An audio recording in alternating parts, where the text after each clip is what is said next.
স্বাধীন সাংবাদিকতার পথে সবচেয়ে বড় বাধা রাজনৈতিক ও গোয়েন্দা সংস্থার হস্তক্ষেপ, বিশেষ করে ডিজিএফআইয়ের প্রভাব স্পষ্ট বলে মন্তব্য করেছেন জাতীয় নাগরিক পার্টি এনসিপির দক্ষিণাঞ্চলের মুখ্য সংগঠক হাসনাত আব্দুল্লাহ। শনিবার নিজের ভেরিফাইড ফেসবুক পেজে এক পোস্টে তিনি এ অভিযোগ করেন। পোস্টে হাসনাত আব্দুল্লাহ বলেন, অনেক সময় পরিশ্রমী সংবাদকর্মীদের সঙ্গে কথা বলে বোঝা যায় এর পেছনে রয়েছে গভীর কাঠামোগত সংকট। দেশে টেলিভিশনের জন্য আলাদা কোনো আইন না থাকায় সরকার চাইলে যে কোনো সময় যে কোনো চ্যানেল বন্ধ করে দিতে পারে। অনলাইন ও টিভি মাধ্যমে কোনো নির্ধারিত বেতন কাঠামো নেই। ঢাকায় অনেক সাংবাদিক মাসে মাত্র ৮ থেকে ১০,০০০ টাকা পান, আর মফস্বলে অধিকাংশ সাংবাদিক কোনো বেতনই পান না, বরং অনেক সময় আইডি কার্ড পাওয়ার জন্য উল্টো টাকা দিয়ে থাকেন। তিনি বলেন, পত্রিকাগুলো এখনও ২০১৩ সালের ৮ম ওয়েজ বোর্ড অনুসরণ করে, সেটিও বাধ্যতামূলক নয়। ফলে অধিকাংশ মালিক তা মানেন না।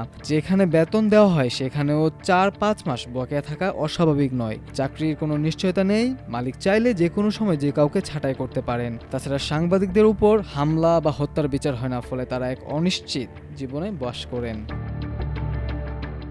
স্বাধীন সাংবাদিকতার বড় বাধার কথা উল্লেখ করে এনসিপির এই নেতা বলেন, স্বাধীন সাংবাদিকতার পথে সবচেয়ে বড় বাধা রাজনৈতিক ও গোয়েন্দা সংস্থার হস্তক্ষেপ, বিশেষ করে ডিজিএফআইয়ের প্রভাব স্পষ্ট।